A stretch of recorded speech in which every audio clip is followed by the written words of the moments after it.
Bonjour, je suis Hakim L'Alam et je vous propose ma chronique du lundi 30 mai 2022.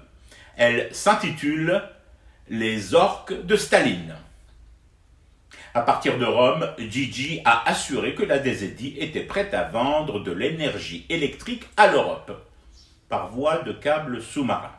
Bon, je passe sur le fait que quelques heures à peine après cette déclaration, Poutine ait décidé de désigner un nouvel ambassadeur russe à Alger. Et je prie juste pour que les frères du palais n'aient pas énervé tonton Vlad. Non, ce n'est pas le plus important. Ce qui a retenu mon attention dans cet accès subi de générosité électrique de Gigi, c'est le canal. Oui, le canal d'approvisionnement choisi.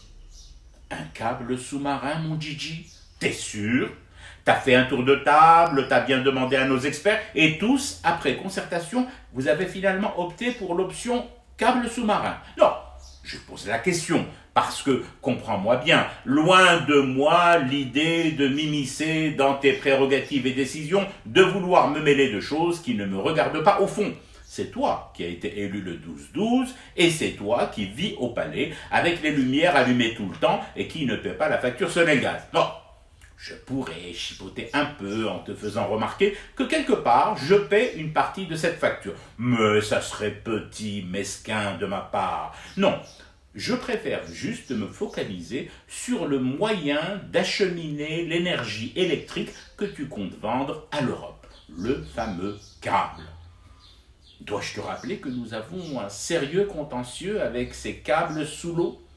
Est-il vraiment nécessaire d'évoquer ici le requin? Bah oui, le fameux requin bouffeur de câbles. T'as tout de même pas oublié les ravages qu'a provoqué cette maudite bestiole friande de nos câbles internet et qui les sectionnait à chaque fois, surtout en période de grosse chaleur dans nos rues.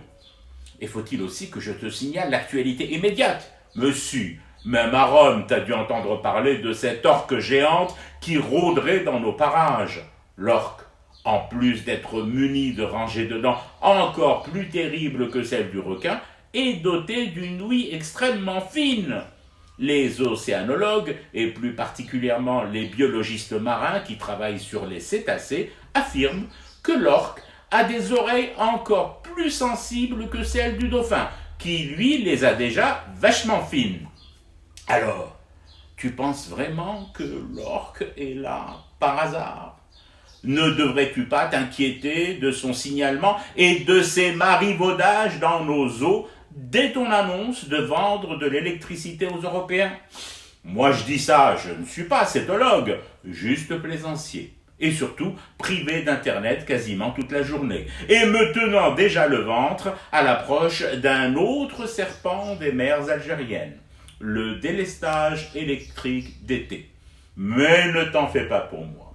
Même sans internet, même sans plage et même sans clim, je fumerai encore et toujours du thé à ta santé, en espérant rester tout de même éveillé à ce cauchemar qui continue. C'était Hakim L'Alam, je vous retrouve demain pour une autre chronique et une autre façon de dire son amour à l'Algérie.